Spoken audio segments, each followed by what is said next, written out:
একটা কথাই আছে না, সৃষ্টিকর্তার লীলা খেলা বোঝা বড়ই কঠিন দায়।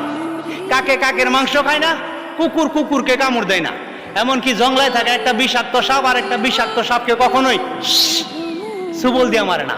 অথচ আমরা মানুষ স্রষ্টার সৃষ্টির শ্রেষ্ঠ জীব হওয়া সত্ত্বেও প্রতিনিয়ত এমনে আর হেমনে, হয় ওপেনে নইলে গোপনে, কেউ কাউরে গুলি করে মারে, কেউ কাউরে জবাই করে মারে, আবার কেউ কাউরে মানসিকভাবে টর্চার দিয়ে মারে। আমারও একজনে মারতেছে মানসিকভাবে টর্চারিং করে।